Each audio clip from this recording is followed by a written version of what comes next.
All right, everybody, welcome back to the channel. Welcome back to the show. Hey, we are going to be going over some news, some NFL news. We haven't went over some news in a while. We actually haven't went live in a while. I've been busy. I apologize for that. But we are back today with another stream. We'll do a we'll go over some news for some key players. Obviously, the Tyreek Hill news that broke out not too long ago. We haven't really went over that much. We still don't have any signings for Cook, for Hopkins, for a lot of other players, so we'll jump into that as well, and then we'll probably jump into a draft. Right now they have the Chihuahua Superflex drafts going on right now, so we'll jump into one of those as well. So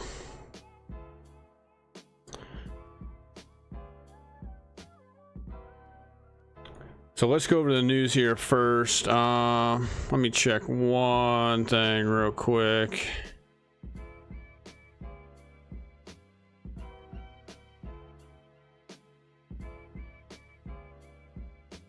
Let me drag this over here real quick.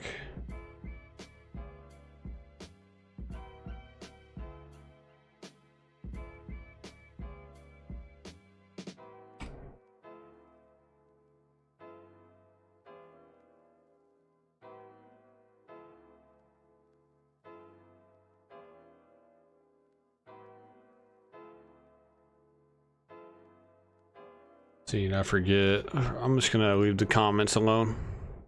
All right, so going over the news here today, really just over the past week for the most part has been a lot of this news, and so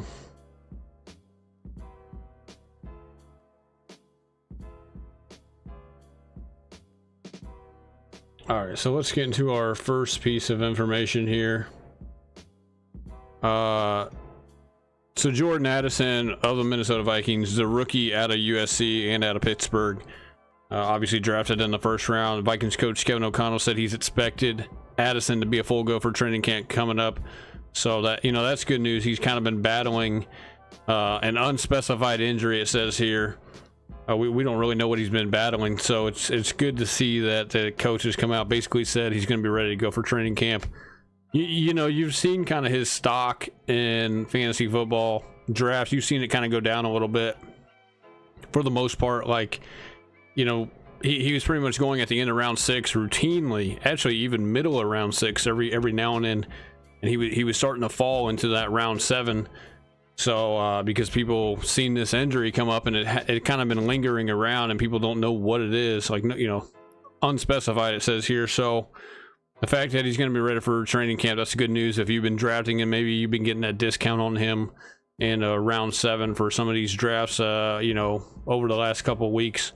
So not huge news, nothing major here, but it's good to see that he's going to be a full go for training camp here. So let's jump into our next piece of news. This is kind of the big one.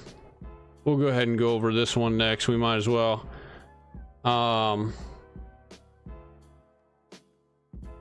So Tyreek Hill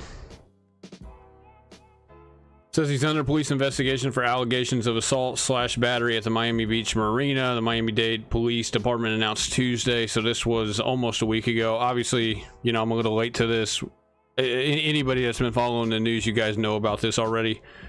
Hill reportedly struck a marina employee during an argument, but the employee has declined to press charges. The Dolphins acknowledged that the incident in a statement, saying, "We are aware of the situation and have been in contact with Tyreek, his representatives, and the NFL.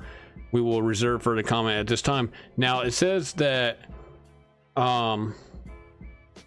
he had declined to press charges. This is obviously from Tuesday the 20th. This was almost a week ago. I believe the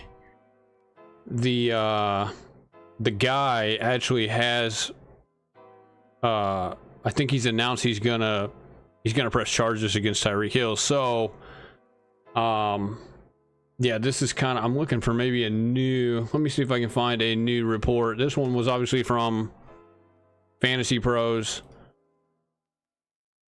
I believe the guy is actually pursuing charges against Tyreek Hill, though.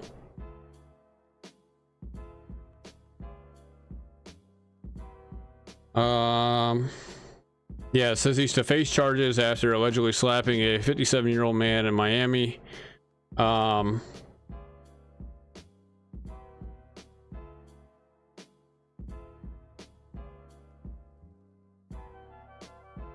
It's funny how they say neither Hill nor the alleged victim, a 57-year-old man, according to Mike Florio of Pro Football Talk, have been named in the incident. Well, obviously Tyreek Hill has been named in it because he's the alleged, the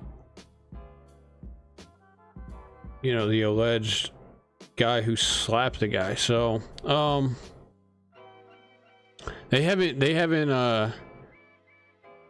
they haven't released any surveillance video. Apparently it was captured on surveillance video as well, and it says the footage has not been released. I'm sure that'll get released at some point in time, but the guy is pursuing charges, okay? Even though obviously here on the Fantasy Pros Newswire here, it doesn't say that they, I mean, obviously this was what, five days ago, almost 6 days ago.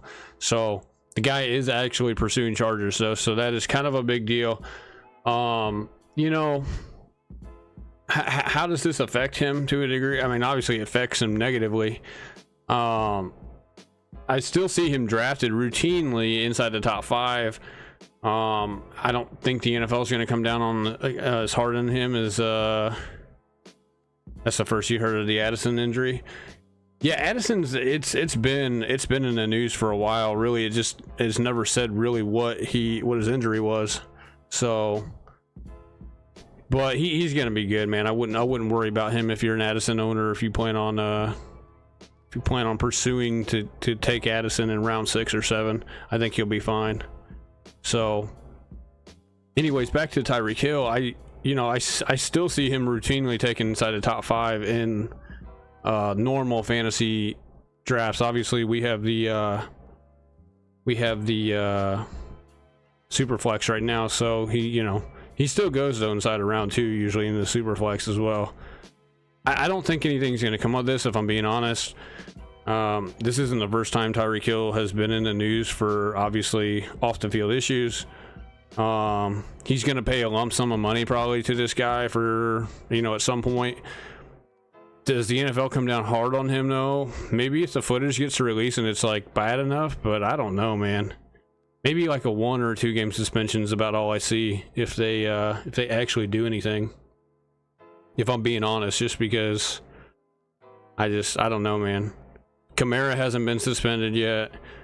Davante Adams' case, I don't really have a news piece over that, but Davante Adams, his charges were dropped the other day. So he's going to be good to go. He won't get a suspension at all, which, it is what we weren't really expecting one anyways for Adams. But with Tyreek Hill, I see maybe a 1 or a 2 game at the most. I wouldn't be shocked if he doesn't get anything at all anyways. Yeah, exactly. Yeah, you're exactly right, Mike. Yeah, it's just going to be a little bit of a money grab. He's going to pay this guy a little bit of money, and you will never hear from it again. So really, it's big news, but obviously I wouldn't be too concerned about it. I haven't really taken much of Hill in any drafts, but of course we've only been doing the super flexes as of late. But I would still draft him probably 3rd or 4th overall if I had that pick. I wouldn't really be too worried about this at all. All right, let's go to the next piece here. Javonte Williams. So Broncos head coach Sean Payton said he will be looking to establish a running game in the offense this season. I don't even know really why they I get Javonte is kind of the lead back, but I would be more intrigued by this news by going after P. Ryan. Fantasy Impact here says Peyton previously ran a very run-heavy offense in New Orleans with backfield of Kamara and Ingram. Uncertainty around Javonte and his status to open up the season remains a situation to monitor. So, look, man, he's coming off a multiple ligament knee injury. I expect a very, very similar outcome to what we dealt with Dobbins last year. If you were a Dobbins owner, which I really wasn't, but if you were a Dobbins owner or if you were a Barkley owner 2 years ago, I see a very similar type of season in fantasy production for him this year. So I wouldn't look, man, this guy's still going in like round 8. Sometimes I've even seen him go as low as like round 5 before. Obviously that's kind of crazy. You won't see that every day, but round 7, round 8, I'm not drafting him there. I'm drafting Montgomery. I'm drafting Pacheco. Who's behind Samaje right now? I couldn't even tell you. Nobody technically. Like if you want to be honest here, I'll look at the depth chart. That's why there's a potential that like Cook or Kareem Hunt, in which we'll get to those guys here in a minute, but there's a potential that like the Broncos could be a suitor for one of these free agent running backs, because Pirine is kind of the guy if it takes Javonte till October or even the beginning of November to get back. Let me look here real quick. They got Tony Jones Jr., which that guy was down in New Orleans pretty much his whole career. He hasn't been relevant at all. They got Tyler Beatty. That guy's out of Mizzou. This would be about his 3rd or 4th year. He hasn't done anything either. He's had maybe 2 or 3 career carries, I believe. So Samaje is the guy, and they paid Samaje a ton of money for a backup running back. He's one of the highest paid backup running backs in the league right now. So they expect probably Samaje to be kind of a guy to fill in for Javonte if he doesn't get going at the beginning of the year, which I don't believe he will. And I believe that if they do kind of, let's just say Javonte is ready to go week 1 or week 2, I think there's a good chance that you see him re-aggravate that knee, complementary knee issues, like the complementary injuries that go with the knee, which would be like a hamstring or anything, a groin, something else that complements the knee. You see that a lot with these guys that are coming back from the knee injuries, especially the multiple knee ligaments. Dobbins last year had to go get some scar tissue cleaned up, which is obviously a worst case scenario. But even Barkley got off to a decent start when he came back from the knee injury, but then he injured something else. That year, and he ended up missing like 4, 5, 6 games, and then he came back like week 10, week 11, and he didn't, you know what I mean? It took him the rest of that year basically to get over the injury. And I just think there's going to be a similar kind of thing going on here with Williams. And it's funny, every year when this happens to a back and then they go into the next off season, you hear about the coach like, oh, he's looking good, like he's on track, this and that. They all say that, but they don't know that until they actually are full speed package, or if they're going full speed in practice, or until you see them in a full speed preseason game where they're taking hits on that knee and they're being twisted to the ground and everything else with that knee. So until you see that, which they're not doing that in OTAs, they're not going to probably be doing that with these guys in training camp. So until we see that, or until they go through that, they're not going to know whether that knee is actually fully ready to be 100% go in a game time situation until they do that, which they don't do that with these guys. And so throughout the off season, like right now and all the way leading up to the season, you're going to hear the coach like, oh, he looks good, he's looking awesome, blah blah blah. But they do this every year with these guys that come off these knee injuries, and they say that every off season. And what ends up happening, these guys aren't ready to go.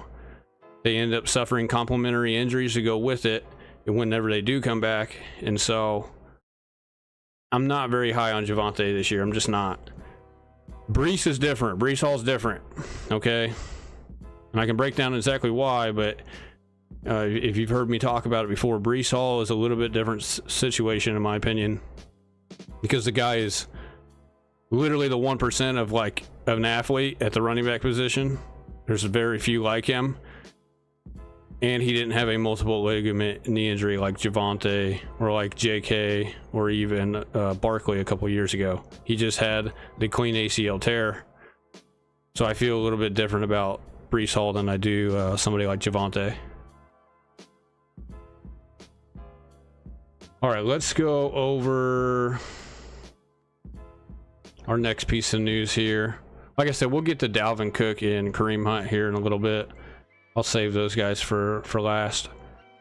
So Van Jefferson, he's our next guy. Stafford said he's anticipating a big season for the wide receiver. You know, and I've actually been drafting a little bit of Jefferson. You can get him pretty late. You can get him about round 13, 14 roughly. He might be moving up to about round 12 now. I want to say round 13 is about where you can get him in some of these drafts on Underdog. But, you know, I could see, look, obviously Odell, 2 years ago, their Super Bowl run, Odell kind of took over for Jefferson. Jefferson was actually injured at the time, I believe, as well. Last year was his basically year coming back from the torn ACL. And then obviously with Cooper Kupp and Stafford going down last year, you didn't really hear much from him. Higbee had an okay year as far as the receiving core went for the Rams, but I think Jefferson can be a decent piece. You're going to get him as your 5th receiver, maybe even 6th receiver in an Underdog fantasy draft, but I think he's a good guy that you can add if you're looking, like if you go Kupp maybe at the beginning, say you take Kupp with the 4th or 5th overall pick, I would be looking to get Jefferson to go along with him later, and you maybe even get Stafford as your 2nd quarterback. It wouldn't be a bad idea, I don't think, to stack some of this Rams offense, because they're going to be playing from behind in a lot of games. They're going to be slinging the ball a lot. Their defense is going to be terrible this year, so they're going to be, if they're going to win a game or compete in a game, they're going to be in a shootout. And so I would expect Kupp to maybe, if Kupp can stay healthy, Stafford stays healthy, obviously Jefferson, he's got a little bit of injury concern too. But if these guys all can stay healthy, these can be guys. And look, you're not spending other than Kupp, you're not spending a super low draft pick on any of these guys for the Rams offense, for that matter. You can get Akers pretty late, as well as a 2nd or 3rd running back. I do like this Rams offense in fantasy a little bit this year, but you got to make sure you have your other pieces, your starting pieces in place before you go after these guys. But they could be good pieces to add on your fantasy team. Have as a 5th receiver. Have Stafford stacked with this guy as your 2nd or 3rd quarterback, and then obviously your 4th, 5th, 6th receiver. Like I said, these guys could be win a league type of material, especially Jefferson, if you have them down your depth chart in a best ball draft. All right, let's move on here. Our next piece of information, Kyle Pitts. So expected to be on the field for training camp. Atlanta Falcons reported it expect Kyle Pitts to be on the practice field for training camp in July, but no one has said yet about whether or not he'll be full speed or not. So he's coming off of a multiple ligament injury as well, obviously towards the end of the year. With somebody like Kyle Pitts, man, I got him. I'm not gonna say I don't have him. I do have him in a few drafts, but I'm not drafting a ton of him this year. And I like the guy, and I think he could be good at some point. And I don't know when that's gonna be. We might have to wait another year on him, if I'm being honest. This guy should be inside the top 3 as far as scoring fantasy points amongst the tight ends at some point. Obviously he had his good rookie year, and then last year was just horrible, awful. If you had this guy on your team, you couldn't wait to get rid of him. I think his price tag is a little bit too high this year, if I'm being honest. He goes about the end of round 6 now, I believe. And Underdog, you might be able to get him in round 7 some of these drafts now, but it's going to be like the beginning of round 7 more for the most part. I would much rather have Hawkinson. I would much rather wait for somebody like Freiermuth or Njoku, where I can get them at the beginning of round 9. I would even maybe wait. I would say it's probably a better route to go get like Chig or Greg Dulcich or maybe Cole Kmet in round 11, 12 ish. you might be better off going that route. I don't know, man. I just don't know about Kyle Pitts, man. I think he's going to get off to a slow start. If you know, if we find out he's not 100% full go by the time week 1 comes around, you're probably going to regret that you drafted him back here in June and July, or even back in May, if you've been doing drafts since May. You know, taking him basically probably at the beginning of the 6th round or towards the end of the 6th round, depending on when you were drafting. So I don't know, man. These guys are run heavy as well, but I get that it's really just him and London, and I do like London a lot as well. I would say I probably like London more than Pitts this year, and I just think the price tag on Pitts is just a little too high this year, man. That's all I'm gonna say. I just think it's too high. If we were getting him in like round 8 or something, that'd be different. But at the end of round 6, it's man, it's a little high, man. And the guy has the most talent that we've probably ever seen at tight end. His talent ratings are off the charts. Everything, his metrics, everything. But he's coming off the knee injury. It seemed like the head coach didn't want to use him at all last year. It's like, and then his quarterback play isn't the greatest either, or at least it wasn't. We don't know how good Desmond Ritter's going to be this year, but we got 4 games of him last year, and you know, it definitely looked like there was some room for improvement.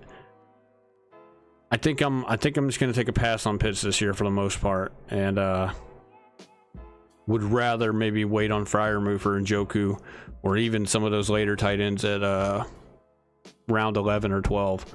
So, all right, let's move on. All right, so Dalvin Cook.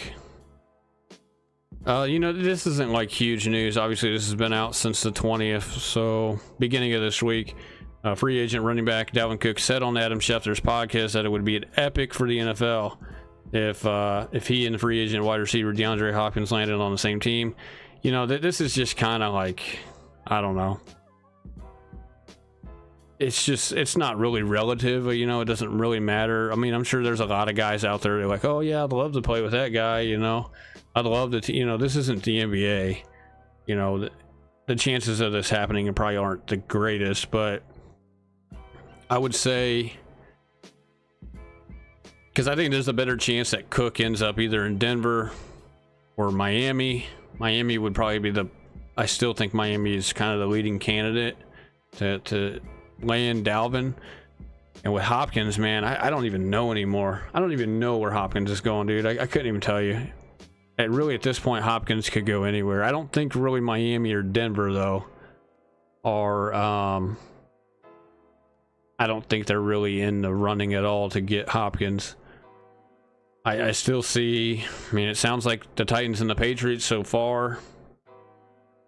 And it sounds like the Patriots and the Titans have both already made him offers. Patriots probably have the best offer out there, and he just hasn't taken it yet. He's still playing it cool, trying to figure out, you know, maybe if the Chiefs or the Eagles or the Bills are interested, you know, one of these teams that are actually contending for a Super Bowl. Because, look, he can go play for the Titans. We're talking about DeAndre Hopkins here. He can go play for the Titans. He can go play for the Patriots. But he's not going to win a Super Bowl. So if that's his ultimate end goal, those aren't the places for him. I don't know what his goal is. I don't know if it's to go out there and make a ton of money or if it's to win a Super Bowl. And I know he wants similar money to probably OBJ, but I don't know if he's going to get it from the Bills or the Chiefs. He's going to have to take some kind of a pay cut. I mean, they can probably try to give him a little bit more money than what they probably could with incentives inside the contract.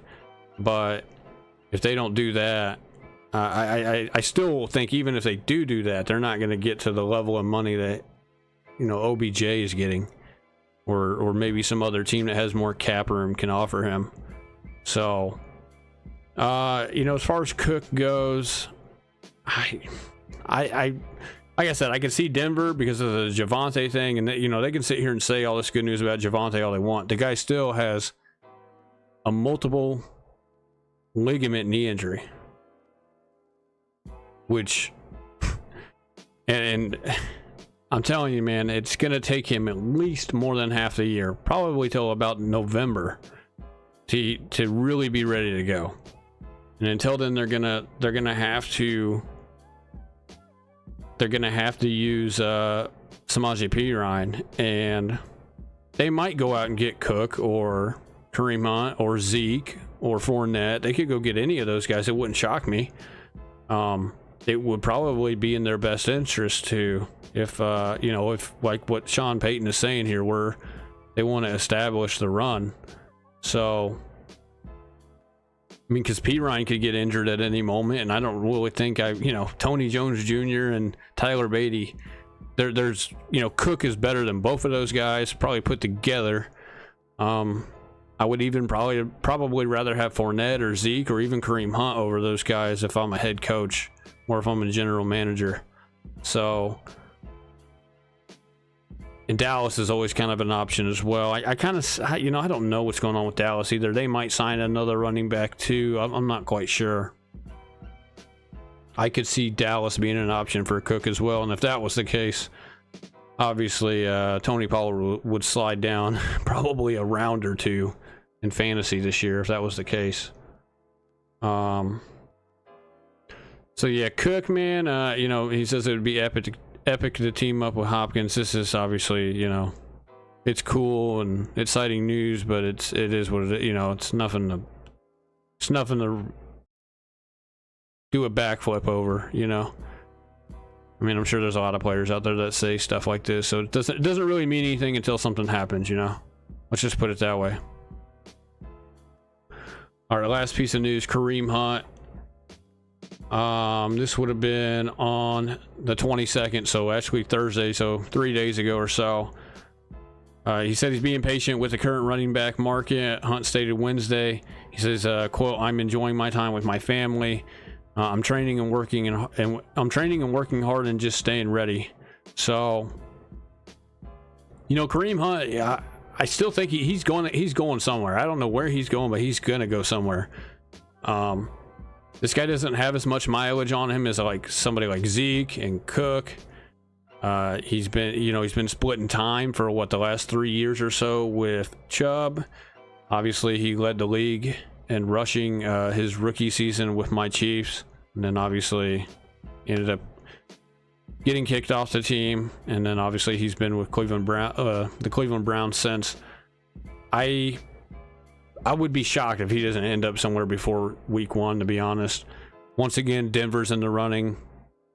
You could see him maybe go back to Cleveland. I doubt it, though. They seem to like the second-year guy, Ford, a lot. But don't rule out maybe, as much as I wouldn't want it to happen, because I love Stevenson this year, you can maybe see the Patriots pick up a guy. They obviously just cut James Robinson last week. I don't know though, because I feel like the Patriots like Pierre Strong Jr. a lot, so I don't know if the Patriots would be really a suitor for one of these running backs, but it's possible. Maybe Tampa Bay adds somebody behind Rachaad White, even though he's got Chase Edmonds. Obviously Dallas, Miami, Denver, like I said, who knows. Either way, these guys will get a job at some point, even if it's not before the season starts, because you got to think there's going to be running backs that go down with injury, and they're going to call up one of these guys and be like, "Hey, we need you to, we're offering you this to sign with us now. We just lost 2 or 3 running backs or whoever." Hopefully that doesn't happen, but there's going to be a team start of the season. They're going to lose a running back or two, and they're going to need Kareem Hunt, Fournette, Zeke, Dalvin Cook. I would think that like Kareem Hunt and Cook would be signed somewhere before week 1 happens, and but we're just gonna have to wait and see. So, all right, let's jump into a super flex draft. We'll go over one. I've already done a few, and so I can give you kind of my basic strategy. We can go over one live, and obviously we're to see what pick we get, but the super flex drafts are pretty fun. I don't mind doing them. It's kind of a change, you know, because we've been doing so many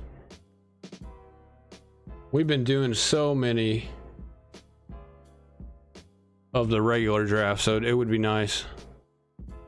I don't get why Hunt hasn't been signed. I like him. I like Kareem Hunt too, and I think he has a ton of more, like, I think he has a bigger lifespan than probably you know, these other running backs like Cook, like Zeke, obviously, especially Zeke. Zeke's probably done, if I had to guess.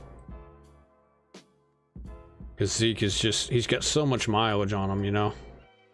And so I don't know either. All right, let's go. We get the second pick, so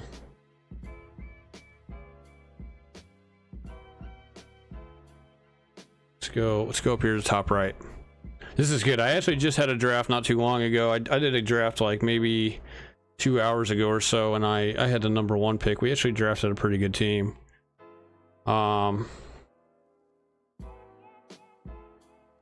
rules are pretty simple when it comes to Superflex, and that's to get 2 quarterbacks as quick as possible for the most part, especially if you obviously have a little bit of an advantage if you're inside, like, say, the top 6 or 7. If you're drafting 11 for 12, you might as well just if I'm being honest, you might as well just, I don't know,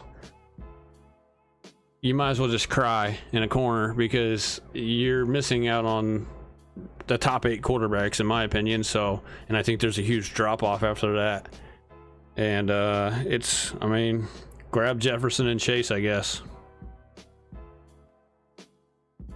All right, we're on the clock. This guy took Mahomes. I'm gonna continue to take Jalen Hurts here. I've taken Mahomes, obviously, a couple of times, but we're gonna take Jalen Hurts right here. Gotta get you monetized. Let me know how I can help. Yeah, I need to get up to 1,000 subscribers. I haven't went live, and I'm gonna make some videos tonight. I'm gonna do some more drafts off stream and make videos over those, and it's gonna be the Superflex videos, obviously. I need to do the recording tonight for my quarterbacks tiers list. I've just been working so much this past week, and so I don't know. I haven't done anything in a while. I've been trying to keep up with the news for the most part, but I've kind of disappeared for about a week or so, just working, and, you know, bills got to get paid and everything else first. So I wish I could just do this full time like other people do, you know, and make money off of it, but we're not quite there yet. We're not quite there yet.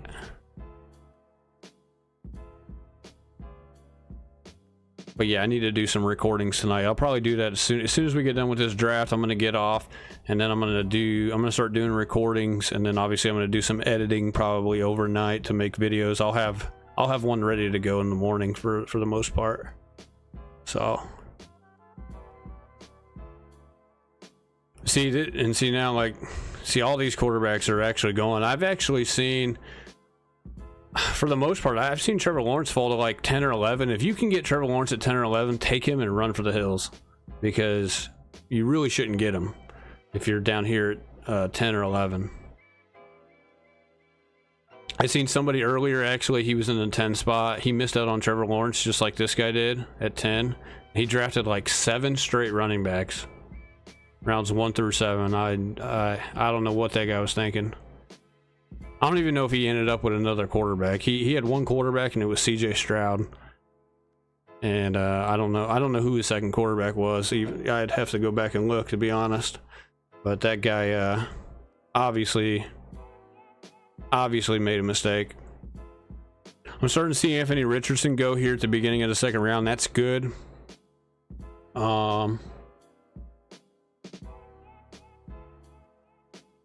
My player deep dives. Yeah, I haven't really done a player deep dive in a minute.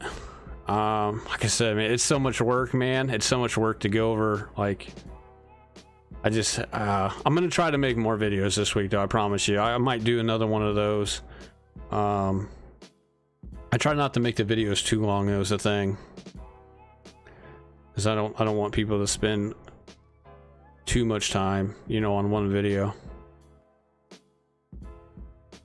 Yeah, I got Anthony Richardson and Jalen Hurts. I think it was with the number 2 pick too. I had a number 2 pick a couple of days ago, and I took Hurts and I took Richardson in the second round. Now you are like if you're at the end of round 2, you're hard pressed to get Richardson at all now because he goes beginning of round 2 now for the most part. All right, so it's coming up on our pick here. There's a couple of strategies you can do right here, especially when you have the 1, 2, or the 3 pick, okay? I'm going to go over them here in a second. I want to see which players fall first. Now, obviously, I could stack like A.J. Brown or Devontae Smith with Hurts, which isn't a bad idea. The other strategy here is, and I'm gonna try it. I'm gonna try this other strategy. I'm gonna go. We're gonna try this. We're gonna take Garrett Wilson, okay? We're gonna reach on a quarterback is what we're gonna do. We're gonna reach on our second quarterback, which is fine. I didn't do this last time. I think I had the number 1 pick earlier, and so I'm going to reach on quarterback, and this is a huge reach, but trust me, this guy will not be there at the end of round 4. I promise you. I've already done enough of these to know. I'm going to take Rodgers, and I'm going to pair him with Garrett Wilson. Now, I'm trying to think of what I did last time. What did I do last time? Let me see what I did last time real quick. I'm going to pull it up here on this other screen. I can tell you exactly what I did last time here.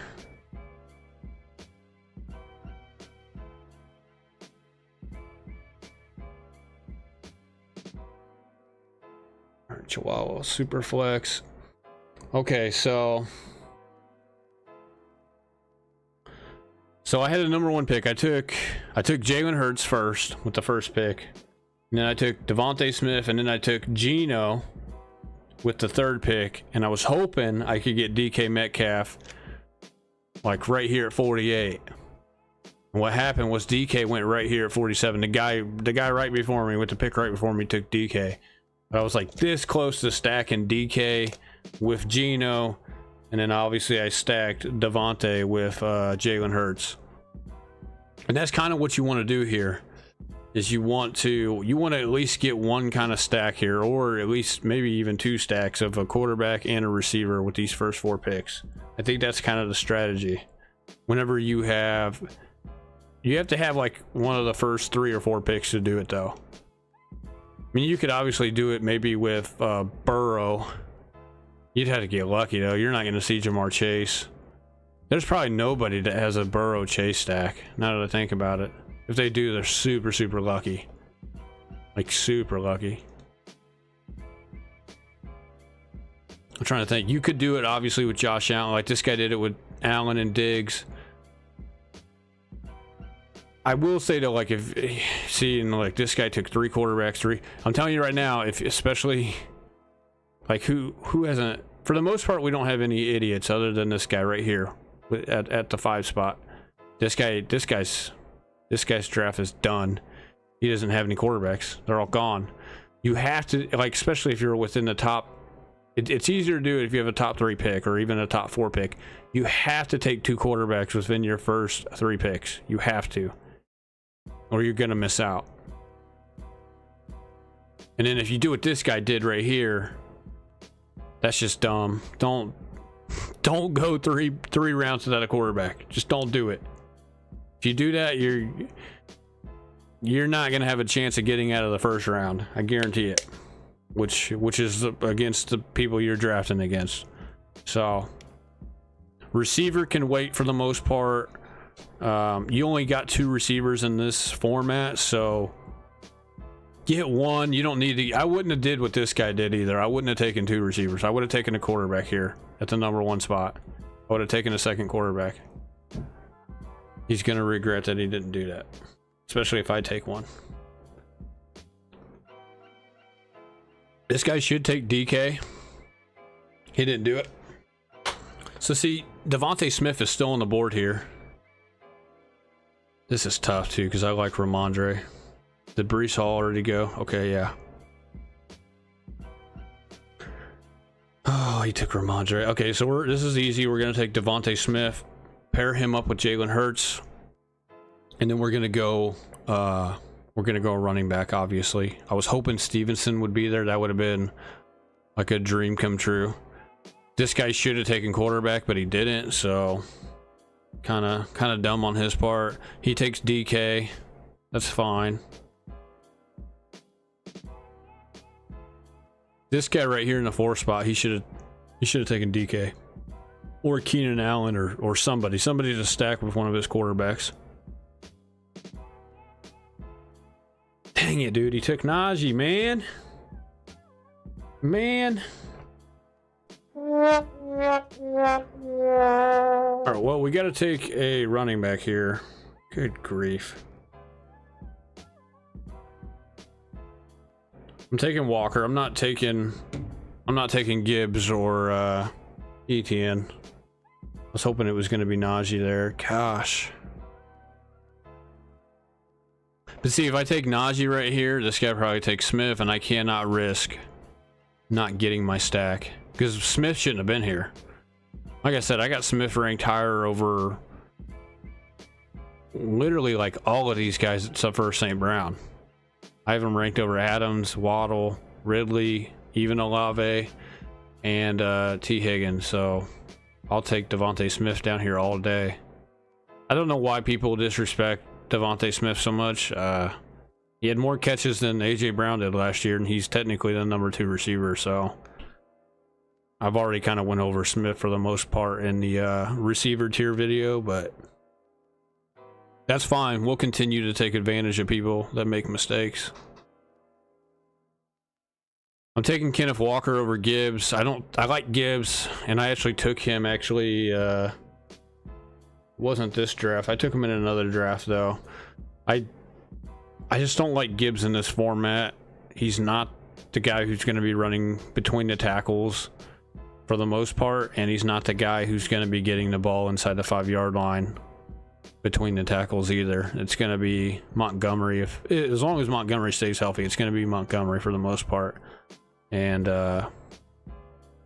in this format, I think it's better to have a bigger back, and I like Walker better than Etienne for the most part. Even though Charbonnet's in town, I still will take Walker. And it was obviously a little bit of a reach, but that's fine. Now, like I said, it's only 2 receivers. Obviously, there's a flex, there's a tight end spot, and then there's a super flex spot. Once you get 2 receivers, especially if you get 2 good ones like a Wilson Smith, like this guy did with AJ Brown and CeeDee Lamb, or even this guy getting Tyreek and Waddle. This guy got Tyreek and Waddle, and he should have taken a quarterback right here. He took Ridley though because he's got Trevor Lawrence, so he should have taken he should have taken Jordan Love right here. Or if he got really lucky, he could have maybe had Russell Wilson or Derek Carr. This guy in the 5th spot, he finally took a quarterback. He's got Stafford. I can tell you what quarterbacks are on the board. It's like Bryce Young, Purdy, Stroud, Sam Howell. It's not very good quarterbacks right now. So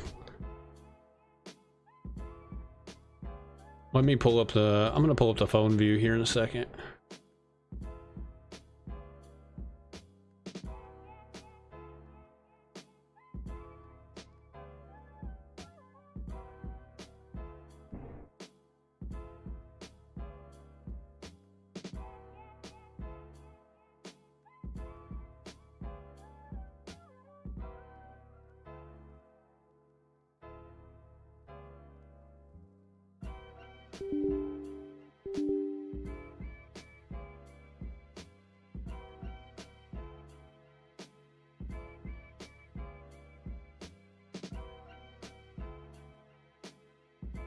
It's coming up on our pick here.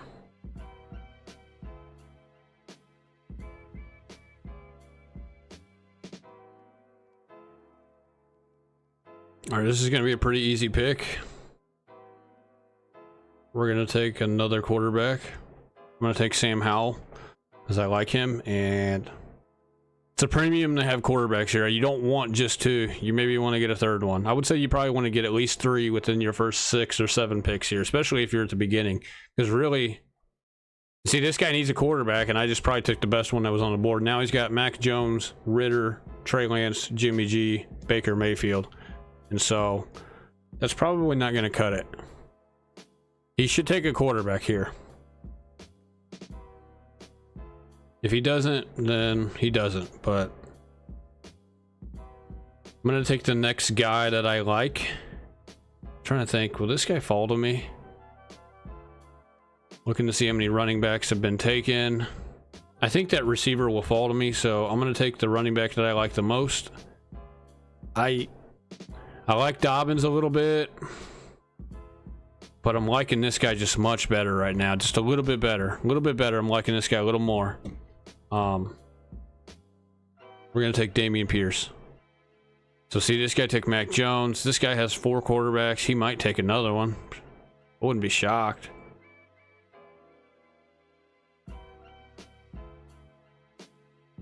Yeah, he took Mike Williams. This guy has 4 quarterbacks.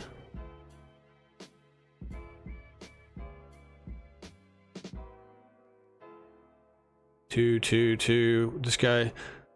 So the guy here in the 10 spot's going to take a quarterback more than likely. We're probably going to see at least 2 or 3 more quarterbacks taken here in a second. I wouldn't be shocked. The slightest.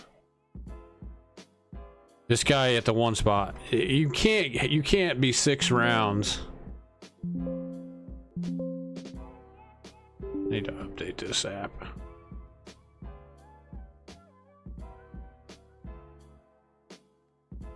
This guy at the this guy at the 1 pick, he needs to if you have you got to have 2 quarterbacks within your first 7 picks. It's a mistake if you don't. So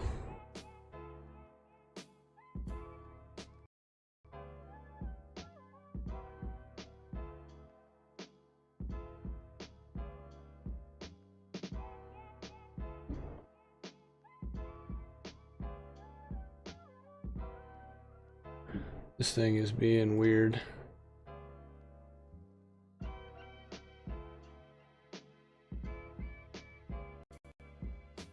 There we go.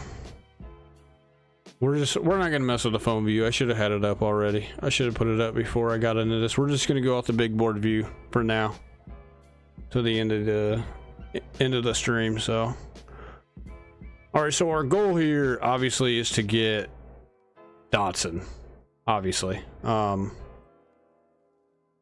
get Dotson, pair him up with Sam Howell, and then we can maybe go after a tight end, which is kind of early, or we could go another running back, which is probably what I'm gonna do. So Mac Jones came off, Ritter came off.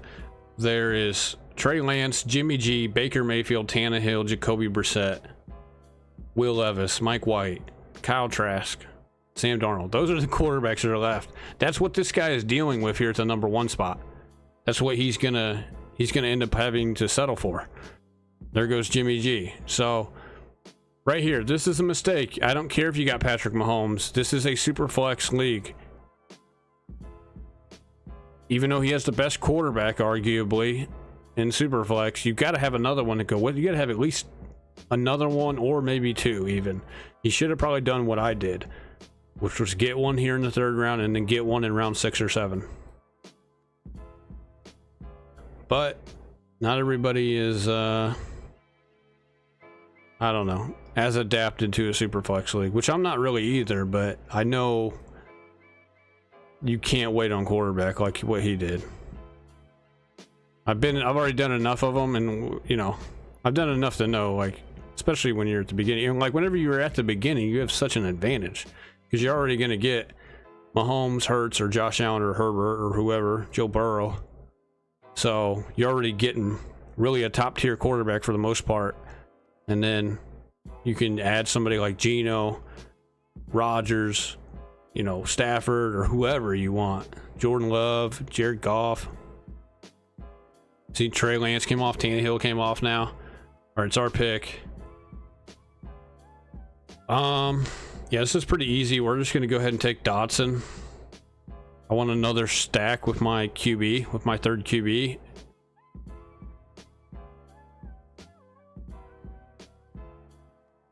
And then we're gonna take we're probably gonna take him next. We kind of have our choice here, whichever running back we want. Well, he just took one of them, so we got our, you know, I would like to maybe get Akers. Akers obviously went right here. I would have probably taken Montgomery with my next pick. It was going to be between him and Pacheco. And then there's obviously AJ Dillon, who's kind of a little bit down, which I don't mind AJ Dillon either. We could go Goddard and get a tight end to pair up with Jalen Hurts, which maybe would not be a bad idea. But I do like Pacheco, man. I do like Pacheco. I'm surprised he didn't take Pacheco. So he passed up on quarterback again, which is just dumb. We're going to take Pacheco. I want another big running back who's going to get some carries inside the red zone. I think maybe the Chiefs use him just a little bit more this year than what they did last year. I'm hoping, at least. So Kansas City running backs average 1.3 touchdowns a game since Mahomes has been the quarterback. So there's a good chance that he's got some opportunities to score this year because he's he's technically the #1 running back, really. He's going to be the guy who's pounding the rock. Clyde Edwards-Helaire, they didn't pick up his option, so he's going to be out of town probably before you know it. And then obviously they re-signed McKinnon, but McKinnon's kind of the receiving back for the most part, change of pace back as well. So Pacheco's not bad here as a third option. We might grab AJ Dillon on the way back if he's there, or we might handcuff Charbonnet. We'll just have to see. Handcuffing Charbonnet may not be a bad option. Obviously Gibson and Brian Robinson are also there as well. So the only thing that could have maybe been a little bit better for me in this draft, as far as I'm concerned, is getting Ramondre right here. Ramondre or Breece or Najee. And obviously we missed out on all three of them barely. So there's a chance. There's a chance that you could, like you know what I'm saying? If I wanted to build this roster a little bit better than what I already have, I would do the exact same thing, except for I would want to get, we would maybe get Smith down here in round 5, Devontae Smith, which would be I don't even know how that would be possible. But then obviously if we could do that, we get Ramondre in the 4th round, or Breece or Najee. So that's the only thing I can think of that I would want to do different right now. Otherwise, we're having a pretty good draft. We got 3 quarterbacks. Sam Howell is a solid 3rd quarterback to have. I like Rodgers and Hurts at 1 and 2. We got the stacks with all 3 quarterbacks, which is unheard of. This is going to be a team that competes into the playoff weeks. I guarantee it. So, like I said, it's a huge advantage to have a 1st, 2nd, or 3rd overall pick. And it doesn't matter what draft you're doing. It could be super flex, regular, it doesn't matter.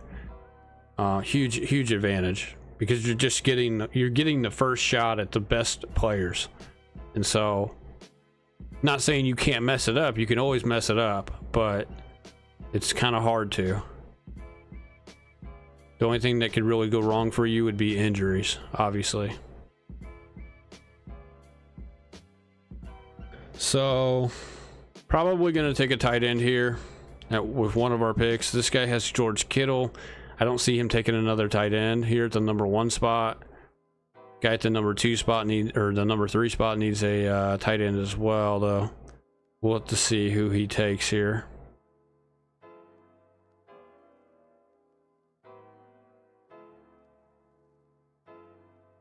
I'll tell you what, since this is going to be the only draft we do, I'll go over everybody's team.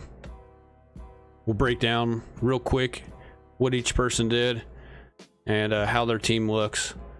and then we'll probably call it a night there on the stream. And then, like I said, I'm gonna spend the rest of the night just making videos and doing the recordings, and then obviously making the videos. This guy just took Mike Thomas. That's pretty bold. Or so I just want this running back. I think he's the best running back on the board. I don't care about the handcuff that much, so I'm gonna take Dillon. I don't really care about the handcuff as much in this. I think Dillon's the best running back on the board, so taking him. I mean, P. Ryan's obviously there too. I do worry about Denver signing somebody.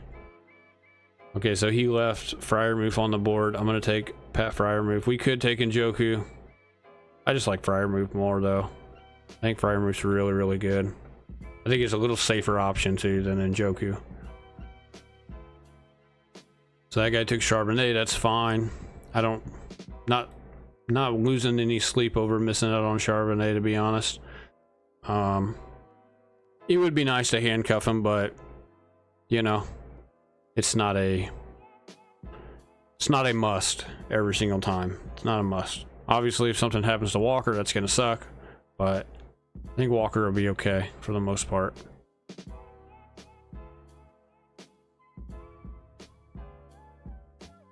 All right, so right now we got Hurts, Rodgers, Sam Howell at quarterback. We got Kenneth Walker, Pierce, Pacheco, AJ Dillon.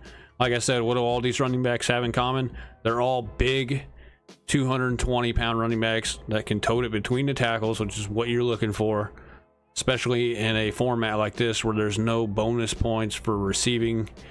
I mean, it's half PPR, but there's no bonus points for receiving touchdowns. There's no bonus points for 100-yard games receiving or even rushing as well. So you want the big physical backs that are going to get the goal line carries, the red zone work.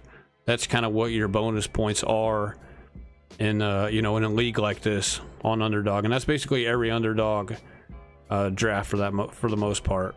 All the scoring is pretty much the same. And then we got Garrett Wilson, Devontae Smith, Jahan Dotson. That's a pretty good 1-2-3 combo.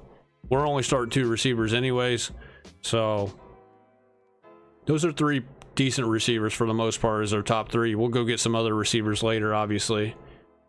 You don't need to go super receiver heavy in these super flex leagues like you maybe would on the 1 QB.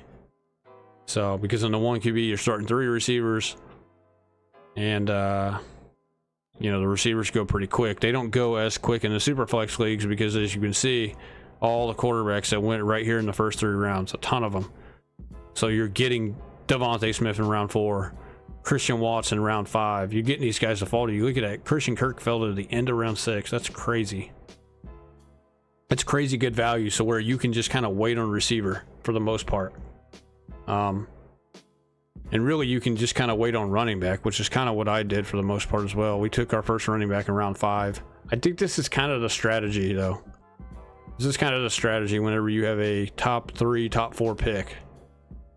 Go get you 2 quarterbacks. You can maybe go get a running back in round 4 like this guy did.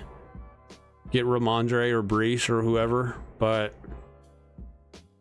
I think for the most part, I would rather have the receiver stack with the quarterback. That's just me, though. I wouldn't go more than 2 running backs in the first 4 rounds if I'm inside the top 3.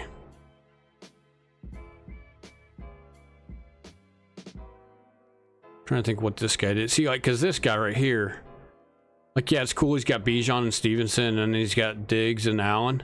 But he's settling for Mac Jones and Tannehill as his second quarterback. This is super flex. I have the advantage over him. You can just tell I have a better makeup of a team because I got Rodgers paired with Wilson. I got this stack with Jalen Hurts. You could argue Sam Howell could be maybe a better fantasy quarterback than Mac Jones this year, and Tannehill. And he's my 3rd quarterback, so I'm not waiting. I'm not waiting on a QB like that guy did. I'm just not doing it. They go too quick. They go way too quick. Okay, so took some of the guys I wanted here. I'm going to give myself a little bit more time to think about it, so I'm going to take the tight end that I was probably going to take in round 13. I don't really know who I want to take right here, so I'm going to take Chig Okonkwo. Get him as my second tight end here. I'm looking to see if there's a wide receiver that I have to have.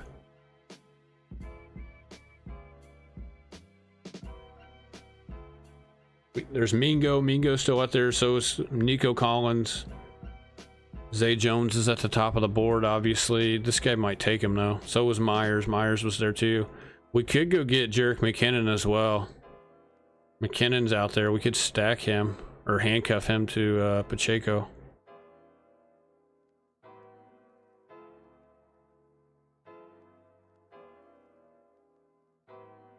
I think I will do that, to be honest. I think I'm going to do that. Like I said, I'm not too worried about receiver. We got 3 good ones. We're only starting 2. There's a couple, you guys know there's a couple of receivers down here that I like that we can get pretty good value on. If Rondell Moore was there, which he obviously went 137 right here, if Rondell Moore would have been there, I would have taken him for the most part.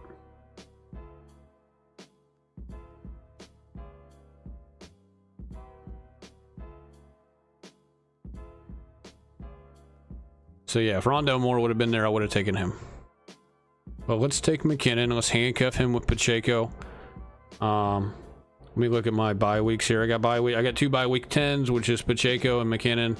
Then we got a bye week 5, 6, and 7. So we're doing pretty good on bye weeks. We got 3 different bye weeks for quarterback, 3 different bye weeks obviously for receiver, and then we got 2 different bye weeks for our 2 tight ends. So we're sitting pretty at bye weeks. Obviously the bye weeks don't make too much of a difference, but you know, they make up enough of a difference basically to, you know, you get a week here or there where you have too many players on a bye week, you could miss out on some serious points.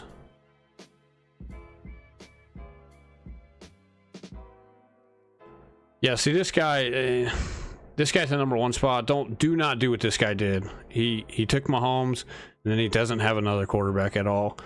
The quarterbacks that are on the board are Will Levis, Mike White, Kyle Trask, Sam Darnold, Colt McCoy, who I do like Colt McCoy actually a little bit, and I will snag him down here in round 18 or 19 if he is there, which he probably will be, maybe. We'll see. This guy might reach on somebody like him since he's just has Mahomes.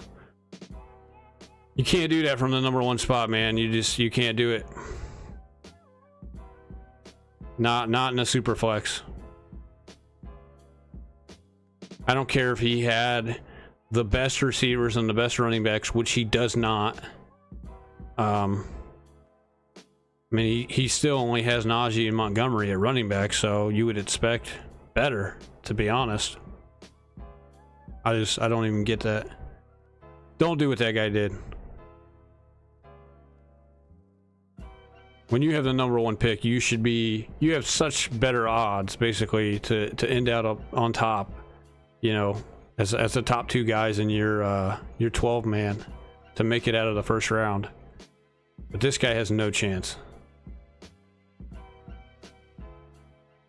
He's got all these receivers on his team, and he can only start 2 of them, and he has 3 really good ones here at the beginning, and yet he continued to draft receivers right here. Just don't do that.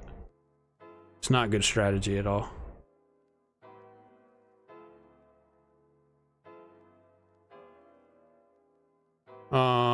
Let me see who else here. Let me go through my phone actually. I'm gonna see who else. So this guy is drafted in from the 12th spot. He's got Richardson, Wilson, Kenny Pickett. That's not too bad. Pollard, Madison, Javonte, Rashad White. Okay. Cup, Judy, JSN, Moore, Odell, and he's got Irv Smith, and now he's got Tyler Algier. You know, that's not too bad from the 12th spot. Obviously, it's tough. I do applaud him, though, for really... His quarterback selection is not bad. Russ, Pickett, and then obviously he's got Richardson. That's not bad. That's not bad.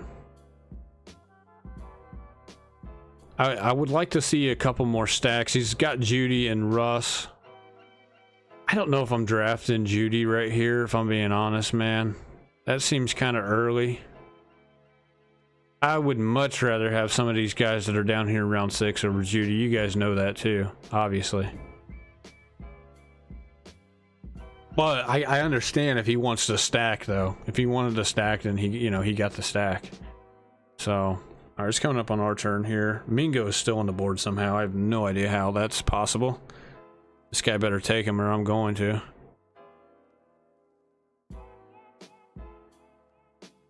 And he didn't, which is a mistake, so we'll take him. I didn't think Mingo would make it all the way down to us here at the end of round 14, but that's fine. This guy continues to take receivers. Take another one. Take another one while you're at it. I don't think you got enough receivers, dude. You need another one.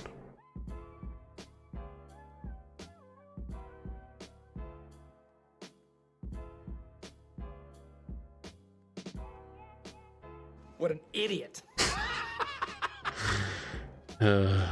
Goodness. Good. Good. More for me and you. We're going to take Jaden Reed. So he can have Thielen. Thielen's like 40. He'll probably be injured at some point in time during the season. It's 5 straight receivers for him. I don't think he knows it's super flex. He's probably thinking like, why are these guys taking all these quarterbacks? Holy cow, man. He's like, why are all these quarterbacks flying off the board? You only need one. This is standard, right? It's just a regular 1 QB league, right? Holy smokes, man. That guy ain't making the playoffs this year. He won't be making it to the playoffs. Playoffs? Don't talk about playoffs. You kidding me? Playoffs? I just hope we can win a game.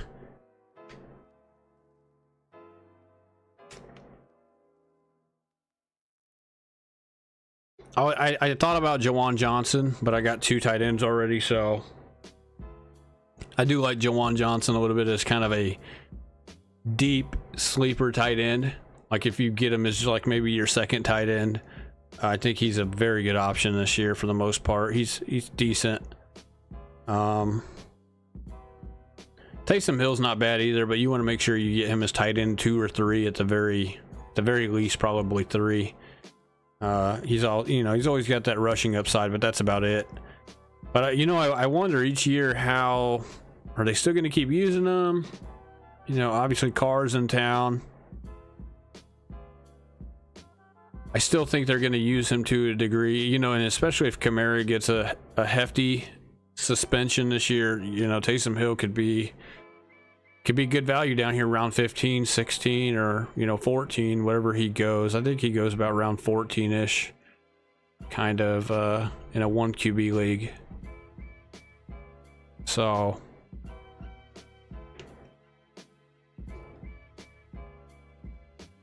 oh man, I got a haircut today, and this lady, she cut my hair like pretty short for the most part. Little shorter than I wanted it, but it is what it is. It's not a big deal, I guess. It'll grow back, but I didn't get my normal barber that I usually get.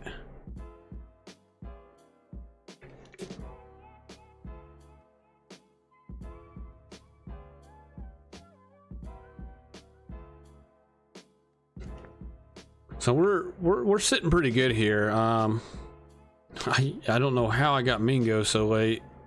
I felt like he should have been gone. I'll take Jaden Reed as a 5th receiver. We're doing decent on bye weeks for the most part at receiver. Hodgins is on the board. If he falls to us, we'll take him. But obviously there he goes. That's fine though. We don't need to have him.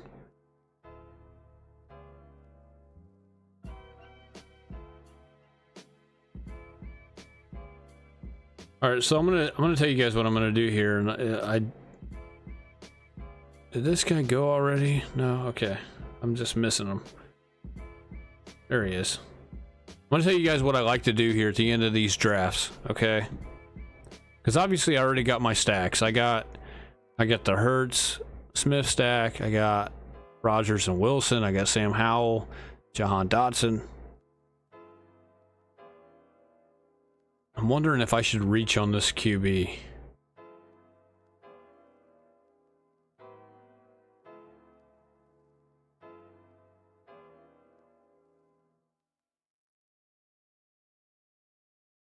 See, and I usually get Rondale Moore. I didn't get Moore, obviously, in this draft.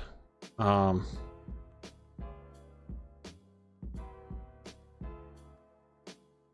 think I'm going to take this guy first. Let me see. How many tight ends does this guy have? He's got 2. I don't think he would take my tight end. I'm going to go get Ty Chandler first. I like Ty Chandler a little bit. I mean, he's my 6th running back, so it's not like oh my god, go get him, you know. Just take him where he needs to go, which is about round 16, round 17. Don't reach on him or anything. You don't have to have him, but this guy took Jeff Wilson. Okay. Now I'm going to tell you what I like to do here. Now I would go get Musgrave if I have Jordan Love on my team. I don't have Jordan Love. Obviously I got AJ Dillon and I got Jaden Reed, so if I had Jordan Love that would be nice, but we don't. I'm going to go get this guy, make sure nobody takes him. I'm going to go get Trey McBride. I usually have Rondale Moore on my team as well. This is one of the few drafts I missed out on him. But, because Rondale went right here, but I still got, obviously I got Mingo super late, so we kind of made up for that for the most part. So we go get Trey McBride, and then I'm going to go get Colt McCoy. And I usually want Colt McCoy as my 3rd or ideally my 4th quarterback, okay? And I actually might reach on him a little bit. I might reach on him in the 8. I usually get him in like round 19. But this guy only has 1 quarterback here, and we get to pick before he picks. He gets back-to-back picks right here, so I'm going to probably take Colt McCoy with my first pick to make sure he doesn't take him.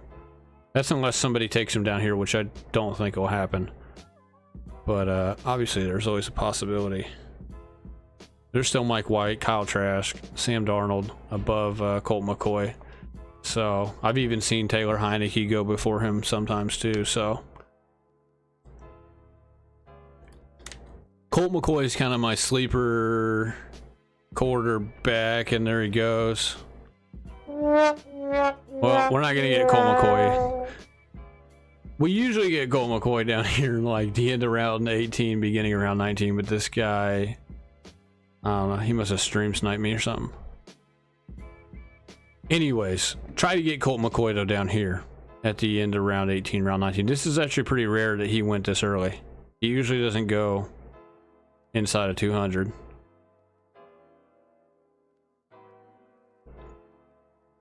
But I should have expected that though. He's got Kyler Murray as his 2nd quarterback, so I would want to have obviously his backup too.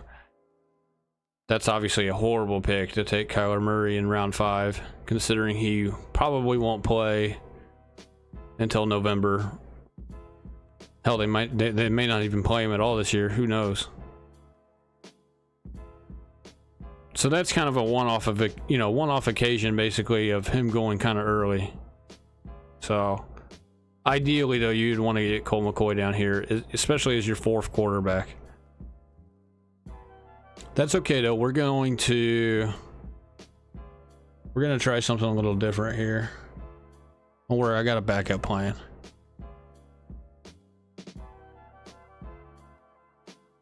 So this is the guy they drafted out of Houston, Clayton Tune. I'm gonna take Clayton Tune if he's there, just in case something happens to Colt McCoy. I think Colt McCoy is gonna be the quarterback though, start of the year. If I had to guess. From some of the reports I've looked at and other news, it seems like Colt McCoy is going to be the guy week 1 for the Cardinals. So, but there's always a chance he could get hurt, you know. You never know. Or there's a chance maybe I don't know. Maybe he doesn't end up being the quarterback for some reason. So we're going to take Clayton Tune. as kind of a dart throw, kind of. And then let's see here. I know who I'm going to take in the last round. Do we go another tight end or no? We got 5 receivers, so we should probably go. We're going to take a receiver at the end.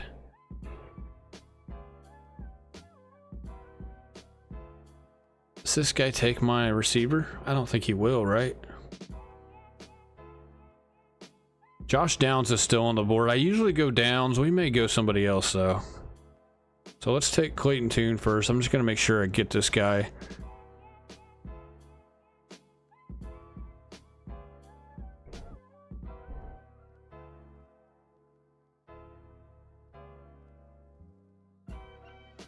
And we're going to take... We could take Josh Downs, but I'm going to take a dart throw here with...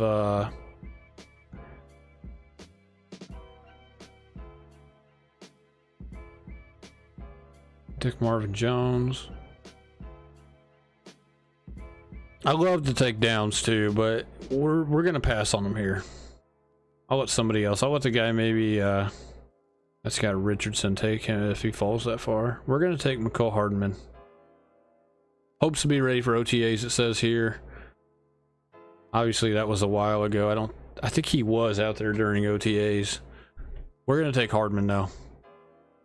A little bit of a dart throw with him as well. Obviously we have Garrett Wilson and we have Rodgers, so that kind of helps to have him. And then the last guy, nobody should take at all. I should get this guy every single time. I'm not going to say who he is until we get there though, just in case. Where's he at?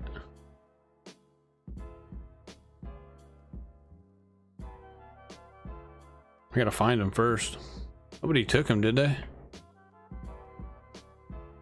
I don't see him.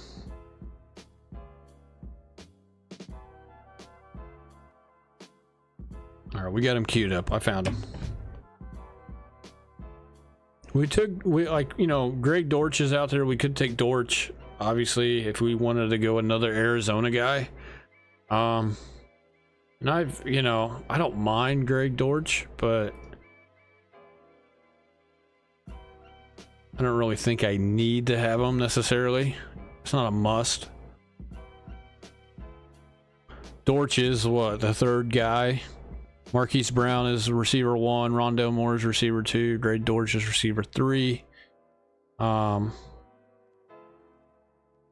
Obviously Michael Wilson, the rookie out of Stanford, is still on the board. You could take him. There's a chance he could play late in the season. I think I took him last time. I ended up getting Rondell Moore. I ended up getting McBride and Colt McCoy. I think I took Michael Wilson with my last pick whenever I did that draft. But I'm going to go somebody else.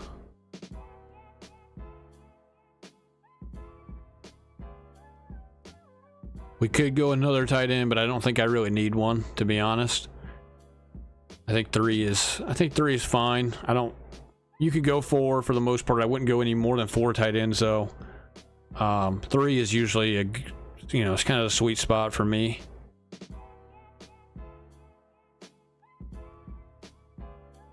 I don't know if they trade this guy or not. Let me look. I don't know if they're still talking about trading this guy or what's going on. Let me see if there's any news on him real quick. Josh Downs is still on the board. This guy did not take Downs? No way. Wow.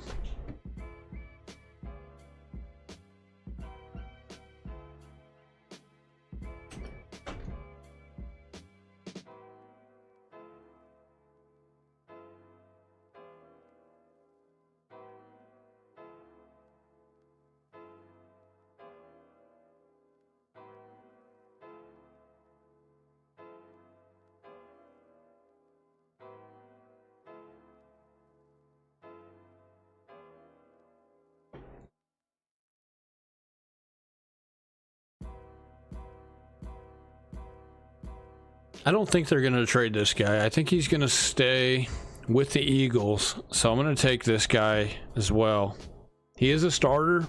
He doesn't really get drafted too much, which is kind of surprising to me, especially people who draft Philadelphia Eagle players in fantasy, you know, in these best ball tournaments. I don't know why they don't take this guy very much, but I'm going to take him almost every single time here at the end if I have like Jalen Hurts on my team and a little bit of a Philadelphia Eagles stack. So like I said, we're going to go over each team here once we finish up this round. I'll give you guys my thoughts on everybody's team. I'll try to be quick about it for the most part. Obviously, this guy that drafted first overall still only has Mahomes at quarterback. Oh my goodness, man. What an idiot! Oh, what a loser! All right, we're going to take Quez Watkins. That's who I usually take here at the end whenever I get Jalen Hurts and I get, you know, Devontae Smith with him, or if I got A.J. Brown with him. This is the stack I'm looking for. And we actually got a pretty decent stack for the most part. All right, so let's go over the teams here. So let me refresh this. This guy already picked, obviously.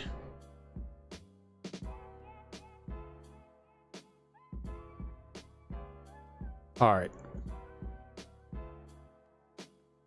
Let's get to Michael Carter here, 10. So obviously, let's go over to the guy who drafted first. Don't do what this guy did. He only has Mahomes. This is super flex. I guess he could, you know, he's going to have an extra receiver or tight end or, you know, running back at a super flex spot, but I expect a better running back room. So he's got A.J. Brown, CeeDee Lamb, DK Metcalf, Christian Kirk. Those are 4 good receivers. One of these guys, if not both, are going to manage they're going to manage his flex and his super flex spot for the most part, most weeks. Pickens, Sutton, Myers, Zay Jones, Osborne, Thielen. Okay. At tight end, he's got Kittle, Evan Ingram, and Conklin. It's not terrible, obviously. But his running back room's got to be better than this. Najee, Montgomery, I like those 2 guys. But after that, it's like Jeff Wilson, who cares? Cordell Patterson, who cares? Michael Carter, who cares? Nobody cares about those guys. So I would expect him to have like... Oh my goodness. That's just so bad. He should have like J.K. Dobbins to go here, Pierce to go. Obviously, I took Pierce, so he didn't have the option. Like a Cam Akers, though. That's bad. I'm telling you right now, this guy doesn't get out of the first round. He's not one of the top 2 teams because he's only got 1 quarterback. So I don't care if he's like, oh, I got 4 really good receivers. It doesn't matter. It's not going to be able to get you over the hump over somebody like me or other guys who have 3 or 4 QBs. So don't do that. All right, our team, we got Jalen Hurts, Rodgers, Sam Howell, and we got Clayton Tune down here, obviously, as our 4th quarterback. At running back, we got Kenneth Walker, Pierce, Pacheco, Dillon, McKinnon, Ty Chandler. Not too bad. Not the greatest, but it's not horrible. It's not gonna... I would argue it's better than this guy's running back room here, even though he's probably got... No, I mean, Najee's probably the best out of all the running backs between my team and his team, but I'm better down the board. So Garrett Wilson, Devontae Smith, we stacked those. We stacked Dotson with Sam Howell.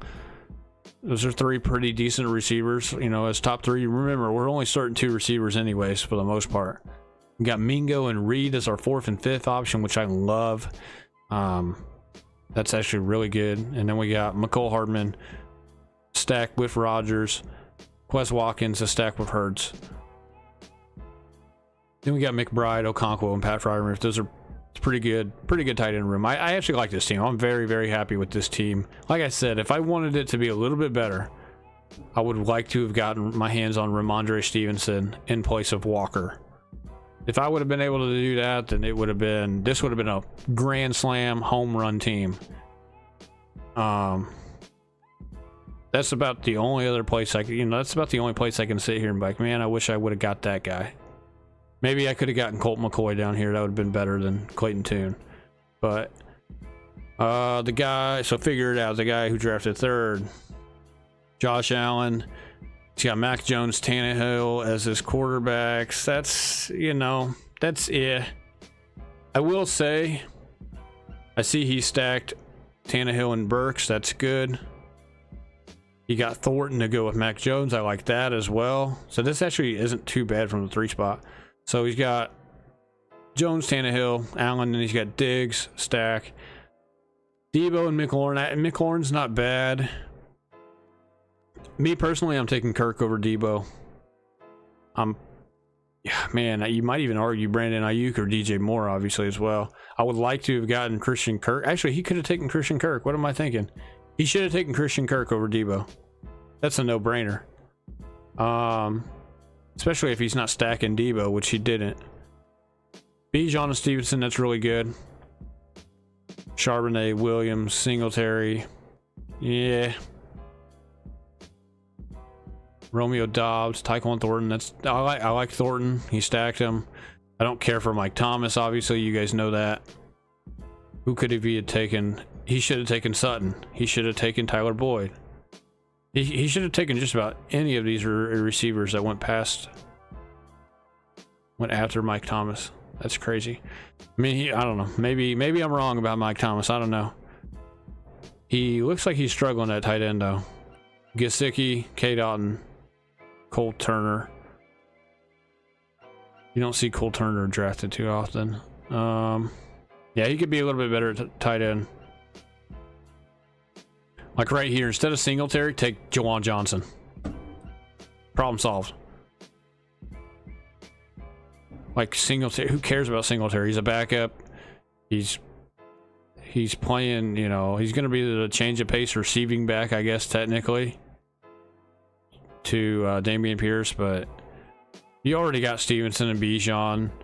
Charbonnet's not a bad third guy. Jamal Williams, I would obviously rather have over Singletary in case of a suspension from Kamara. You don't need Singletary right here. Take Jawan Johnson.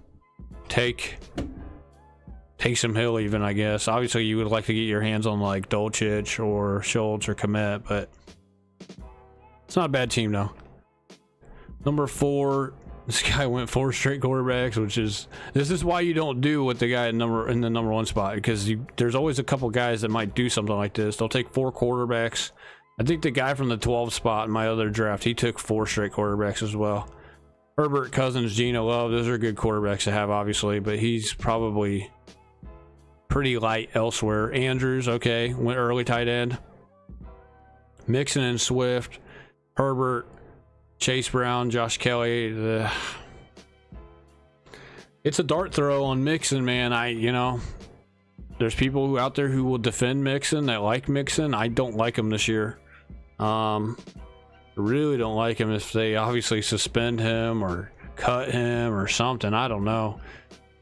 I mean, so far it sounds like nothing's going to happen to him. So he is an older running back, though, going into year 7. He's got some mileage on him. I worry about injury issues, maybe. I'm taking Dameon Pierce over him. I'm taking Dobbins over him. I would probably rather have Montgomery and Akers and maybe even Aaron Jones over him. Sanders, you could maybe debate. I'm not high on Sanders. Addison, I would debate as well because Addison's in a passing offense. I don't know how much he's going to catch the ball out of the backfield either. Probably not a whole lot, if I'm being honest. All right, he's got Mike Williams, Addison. So he's got Addison and Kirk Cousins stacked. He's got Mike Williams stacked with Herbert, so that's decent. He's got Flowers, Jameson Williams, Gallup, Marvin Mims. I've seen better receiving rooms, that's all I'm going to say. But that's kind of the price you pay when you go 4 straight quarterbacks. You're going to pay somewhere. He paid at receiver for the most part, and really running back. I like Swift a little bit, but I don't like him. I mean, this is good value for him, but he should be your third running back. Put it that way. He should be running back 3, especially in this format where there's no advanced stats for catching the ball out of the backfield as a running back. And it's not even full PPR, and there's no, like I said, there's no bonus points for 100-yard receiving game. So he loses a little bit of value in a format like this. He got Mark Andrews, he's got Everett, Knox, Noah Fant, Isaiah Likely. So he stacked, obviously, Everett and Fant, right? Yeah. Everett and Fant with Herbert, with Geno. You know, it's not a bad tight end room, obviously. It's decent, but maybe take a couple of these guys off of here, like Knox. Take Knox off and draft a receiver. Which I don't know who he would have gotten, actually. Never mind. Maybe if he gets Hodgins, but Hodgins went 2 picks before. All right, number 5. JJ, Eckler, Jonathan Taylor, Higgins. I mean, you waited too long on quarterback, man. Waited too long. He should have taken Geno right here instead of Taylor. I don't mind the first 2 picks, but you got to get Geno right here. And then you got to get Derek Carr or Russell Wilson right here. Or take Stafford if you wanted Stafford. Take him right here. Well, I guess if you really wanted Stafford, you obviously could have waited till round 5 like he did. But I hope he got Jefferson. That's, you know, I hope he got Van Jefferson if he took Stafford. I don't care for Higgins right here. I would obviously rather have Olave. I'd rather have Devontae Smith. I'd rather have DK. I would probably even rather have, well, I don't know if I'd rather have Debo, but I would definitely rather have Devontae or Metcalf. He obviously missed out on Olave by 2 picks. That's a little unfortunate. See, and this is what I would have done, really. I would have... First of all, this is just me, but if I take Jefferson right here, I'm taking Kirk Cousins right here at 20, which he would have had him, because he's right here at 21. And then I'm taking... You're getting somebody really good right here. You're either getting another quarterback right here, or you could have went Olave right here. Or you could have went Derek Carr right here and then went Olave in round 4. Or you could have went... Because if you take Cousins right here, Eckler falls probably somewhere to here. I don't take him, but maybe this guy does. You get your hands on CeeDee Lamb, AJ Brown. You take St. Brown instead. Take St. Brown. Take St. Brown or take Jared. I don't know, dude. Do something else other than Jonathan Taylor. That's all I'm gonna say. And he should have taken Kirk Cousins right here and stacked him with Jefferson immediately. I don't get that at all. I mean, if you're truly looking for another stack, so if you get Jefferson, you get Kirk Cousins here. If you're looking for another stack, you would have to hope Geno falls to you, really. Geno would be ideal. Geno falls to you right here, which he probably wouldn't, but if he did, you could take Geno, then you could take DK in the 4th round. Or you could go... Or, like I said, you go Derek Carr here, hope Olave falls to you. Or you take... You know, or you just wait for Jordan Love or Stafford in round 4 or 5, and then you try to pair maybe Jordan Love up with Christian Watson down here and some other Green Bay Packers players. Now let's finish up his team. Eckler, Taylor, Kamara, Gibson, Penny.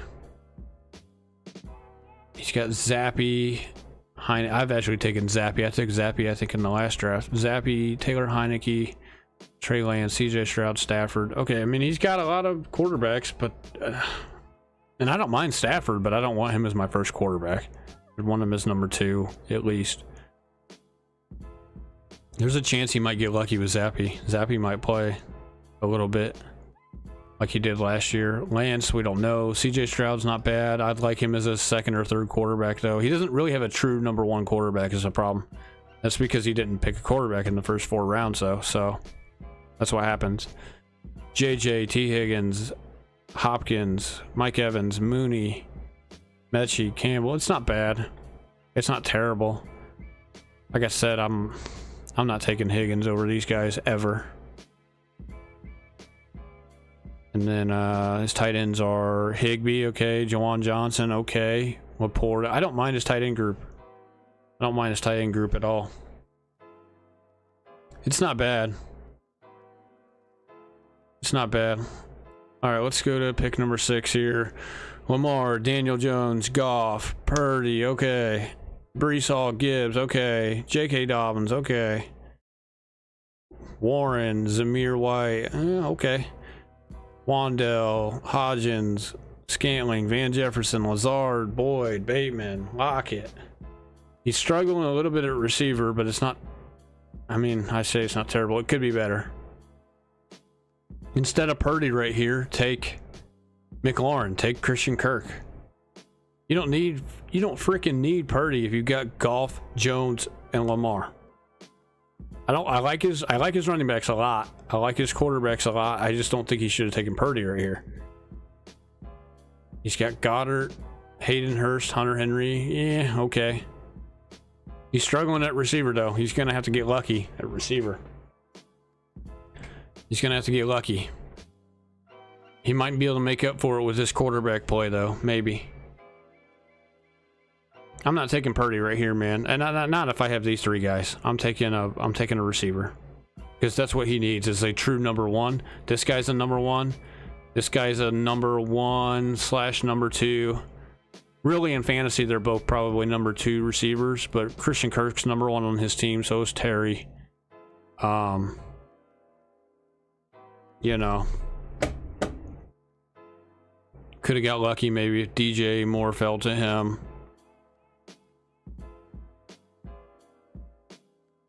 Yeah, I'm taking a receiver right here. That's what I'm doing differently. And I'm probably passing up on Gibbs too, maybe.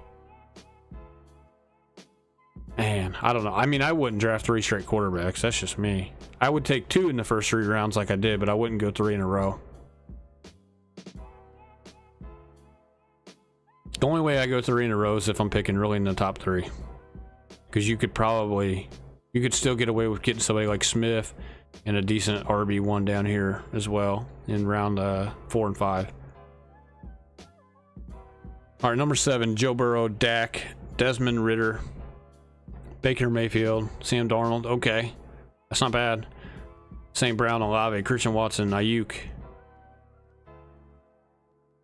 Elijah Moore, Darius Slayton.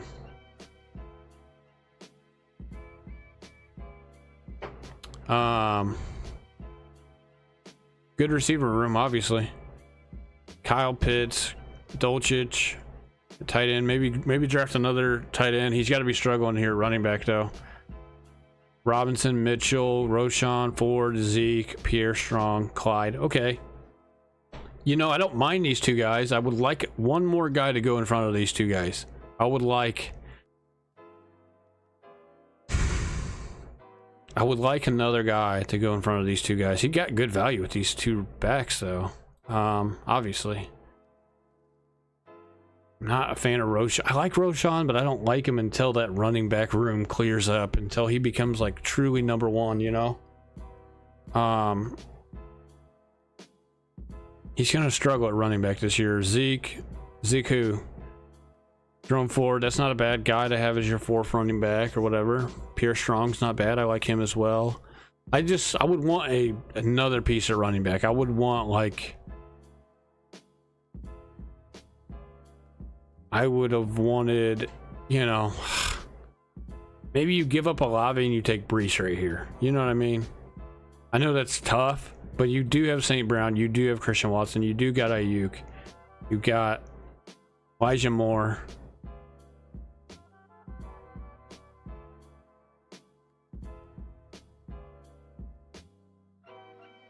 I don't know, man.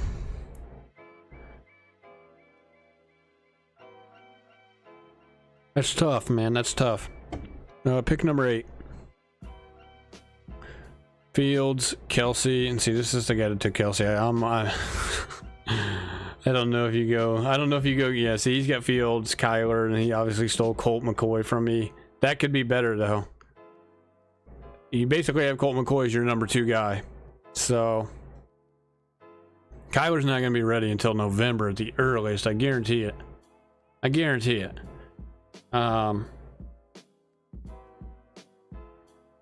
He's got Devontae, DJ Moore. Okay, stacked DJ Moore. He's got Marquise Brown. Okay. Pittman. Got Rondell Moore. He's got all these Arizona guys. Okay. Pierce, Nico, Claypool. Yeah. Then he's got Kelsey, Logan Thomas, and Zach Ertz. Nobody cares about those guys. He's got Kelsey, though. I'm not taking Devontae right here, man. I'm taking Olave. I'm taking Waddle. I would take Devontae Smith, obviously. This is tough. You would want St. Brown right here, really. That would be ideal. Obviously, he just missed out on Tyreek, so that kind of sucks. Running backs, he's got Jacobs, so he's got the Vegas. He's got the Vegas guys. Jacobs, Connor, Cook, Samaje. I mean, it's not terrible. Foreman, Kareem. Okay, it's not terrible, but I'm taking Brees over Jacobs, dude. I'm taking Stevenson over Jacobs. I'm sorry. That's what I'm doing if I'm that guy. I don't think he makes it. I don't think he makes it out of round 1. Trevor Lawrence, Tyreek Hill.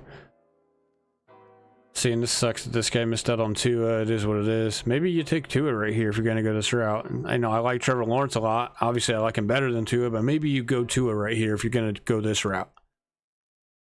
He's got Trevor Lawrence, Bryce Young, Brissett, Will Levis. Nobody cares about Brissett or Will Levis. Brissett could be something maybe if you see Sam Howell get hurt or if he beats him out for the starting job, but it's a tough QB room, man. I like Trevor Lawrence, but Bryce Young, he could get lucky and it could just pay off that he's got Bryce Young, and maybe Bryce Young plays well enough in a super flex format to maybe get him out of round 1. We'll have to see what the rest of his team looks like. He's got Hill, Waddle, Ridley, okay, Deontay, Gabe Davis, Curtis Samuel, Tim Patrick. Okay, it's not terrible at receivers. Pretty good. Taysom, Musgrave, Woods, Kincaid. Then he's got ETN, Akers. I hope he got, I didn't look. Hopefully he got the rookie, Tank Bigsby. Cook, Miller. Wait a minute, he didn't get Tank Bigsby. See, I'm if I get ETN, I'm definitely stacking ETN with Bigsby because I worry about ETN more so than somebody like Kenneth Walker. ETN has fumble issues. Tank Bigsby is a very good receiving back. He had like about almost 16% target share out of the backfield his last year at Auburn. They're already talking about him being the catching back, which I know they're talking about, in Kenneth Walker's situation. They're talking about Charbonnet being the third down back as well, but I think Walker's a better pure runner between the tackles than ETN is. I think he's a better back than ETN is overall. So I would like to get Tank Bigsby if I have ETN on my team. Akers is decent though. I don't care about James Cook at all. I think he is a waste of a pick in this format, especially. Miller's not bad. He could be decent. McBride, his running back room could be a little better. It just could, I would like to have if he had Bigsby instead of like Cook, or if he had Bigsby instead of Miller. Like, where's Bigsby at? Where did he get drafted at? Did he go super early? Where's he at?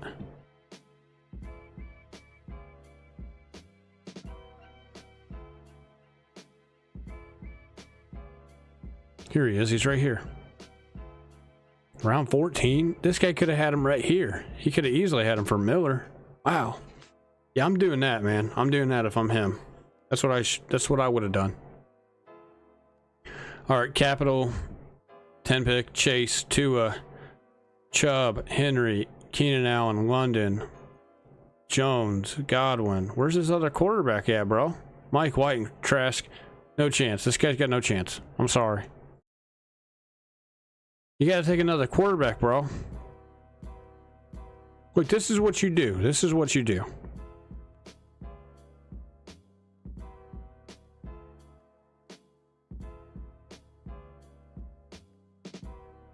You get Chase, you get Tua. I'm taking a quarterback right here instead of Chubb, dude. I think I'm taking. This is what I'm doing if I'm him. You guys ready for this? This is what I'm doing. And this is tough, man. This is tough. But you go, and you don't have to go Tua here. You could go Cousins, you could go Jones or Prescott, whoever you like. But I'm looking at. I could have easily got Derek Carr. Get out of here. Could have got Derek Carr right here, and you could have got Chris Olave right here with a stack. And then you don't need this guy. You take Dameon Pierce, or you take Joe Mixon, whatever running back you want here. You take another running back right here. I mean, because if you get Chase and Olave, you don't need another receiver for a while. But you get your two quarterbacks and Tua and Derek Carr, which isn't the greatest, but it's what you're going to get at pick number 10. And then you stack him with Olave, with Derek Carr. That's what you should do. I know people like Chubb and Barkley and Pollard and all these guys, but you're not getting your hands on Bijan. You could maybe, I guess, go Brees instead if you really need a running back. Like you could go Derek Carr here, or you could go... Well, you could go Rodgers, but I snagged Rodgers kind of early. Obviously, it's a little different whenever I'm in your draft, but he's got Waller and Njoku, Schultz. That's a good tight end room. Gus Edwards, Moser, Bigsby, A-Chain, Aaron Jones, Henry Chubb. It's not a bad running back room, but you paid for it with your quarterback. Missing out on really a second quarterback. And obviously, your receiver room is going to be just fine. It'll be okay. It won't be bad. You got Chase, so... He's missing a quarterback though, man, and it's gonna be tough. It's gonna be tough, man. A lot, like more weeks, more. Well, I say way more often than not. Just about every week, potentially, he's not gonna have a second quarterback in his super flex spot because they're not gonna play. He's not gonna play. He's not gonna play probably, and even if they do play, they're not gonna play good. More than likely. White maybe could play a decent game if, say, something happens to Tua, but it won't matter because he's already got Tua on his team. So if Tua gets hurt, that means insert Mike White, and then he's still missing a second quarterback because Tua's out, right? So it's like, oh my goodness, man. Sorry, bro, I gotta do it. All right, let's move it. So this guy I don't think has a chance. Sorry. All right, CMC, Deshaun Watson, Derek Carr. Okay, so you got Deshaun Watson, Derek Carr, Jimmy G, who cares? Jameis Winston, who cares? But you never know. It's actually good that he got Jameis down here. I'm actually proud of him. It's a stack option. Plus, if Jameis Winston gets traded, who knows where? Maybe he gets traded somewhere because I know he wants to play again. You could actually have three quarterbacks then that could potentially be starting. Obviously, he's got Jimmy G, who's starting, I guess, until we find out that he's not. He's got McCaffrey, Barkley, that's good. TJ Hawkinson, Cole Kmet, Jake Ferguson, that's a pretty good tight end group, not bad. Actually, it's really good. Sanders, Damian Harris, Hubbard, Fournette. Okay, it's not terrible. You got two really good ones though in McCaffrey, Barkley. What's the receiver room look like? Cooper, Tony, Johnston, Juju, Rashid Rice, Shaheed, Palmer. It's not terrible, but it could be better. Could be better, man. I like that he stacked Cooper. Tony could maybe pan out for him, even though I'm not high on Tony. Johnston could be decent, and Juju, obviously, it's battling injury. I would maybe stay away from Juju right now with this injury stuff. You know, we go to our rules here of drafting. Where is it? Number 10, avoid injured players. But really, that means avoiding injured players who are guys who have been battling injury throughout the offseason, which Juju has been, and he's been battling it continuously according to the reports for the most part. So that's all I'm going to say. And Juju kind of fits that narrative with rule number 10, avoiding these injured players. So I mean, who knows? Maybe things will change come training camp. But until then, I'm kind of staying away from him for the most part. He got decent value with him though. Round 12 is not bad, but he's got to come back healthy. He's got to come back healthy. This team isn't terrible. It's got a chance. I'm not going to say it doesn't have a chance. It's got more of a chance than, say, the guy here at 10, the guy at the first spot, obviously. The guy here at the 5th spot who waited on. I think it's got more of a chance than those guys by far. I dare say it may have more of a chance than maybe this guy at the 3 spot who has Mac Jones and Tannehill. I don't know. Mac Jones could be decent, though. He could be decent. And so could Tannehill. You never know. This really isn't too bad. Number 3 spot's not as bad as people think.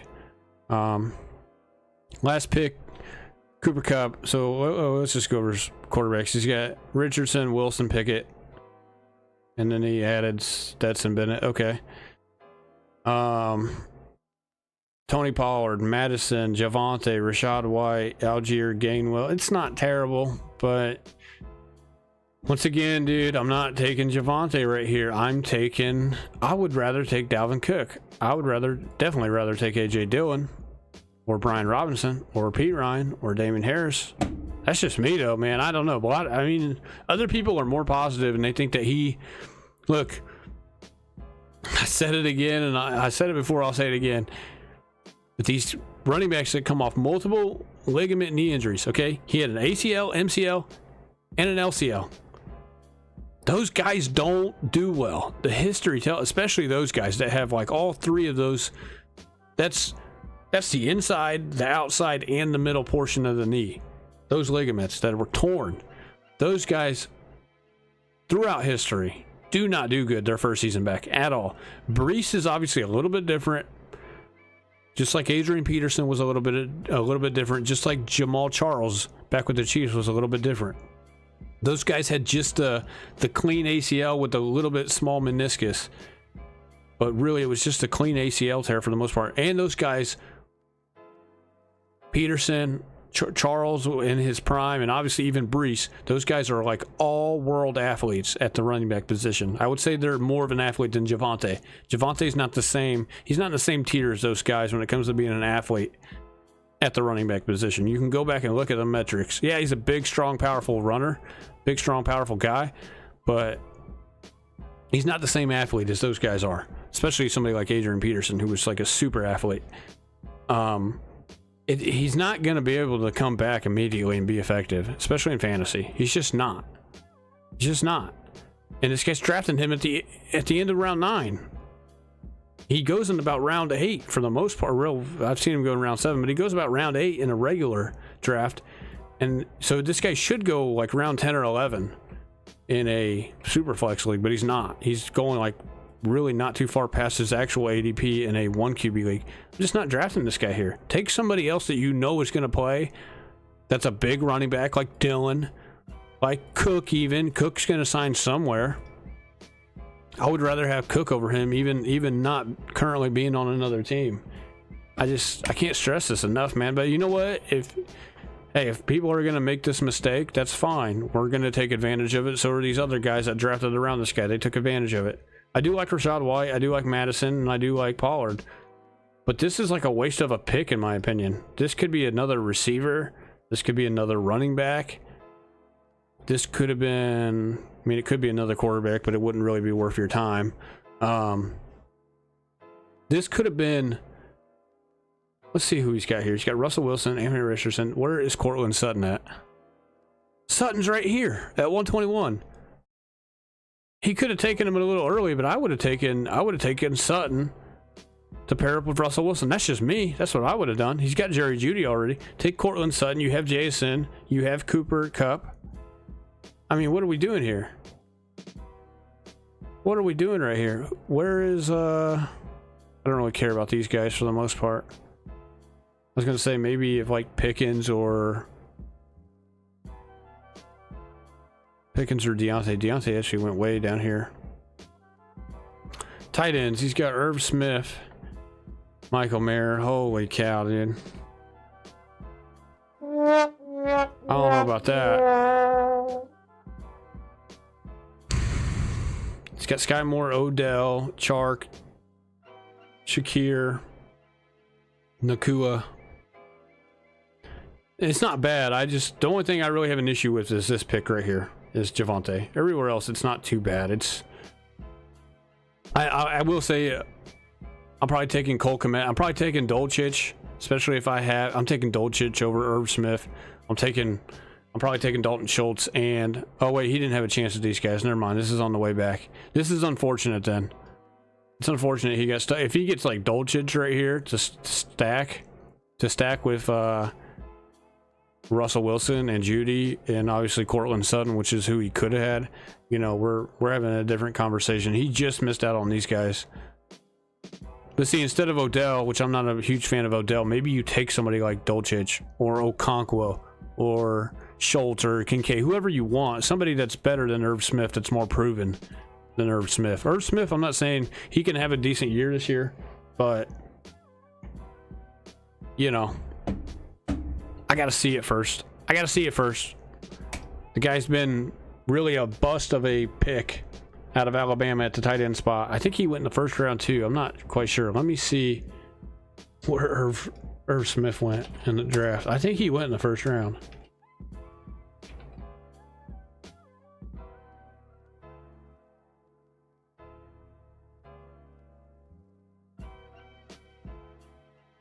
Second round with the 50th overall pick by Minnesota. Okay, still second round pick though. Yeah, he is a guy. I gotta see it first, man. All right, well, that's gonna do it for us today. I hope you guys enjoyed our live fantasy football underdog draft here. Superflex League, Superflex Chihuahua. Obviously, we got blessed with a second overall pick. It's always nice having a top 3 pick in a Superflex League for the most part. I went down to everybody's team for the most part, who they drafted, you know, maybe why they drafted each of those guys, and obviously some of the mistakes I think that certain drafters made. Like I said, I'm going to work on content. I'm going to work on getting more content out this week. I apologize for not putting out as much last week. Kind of just busy working a ton.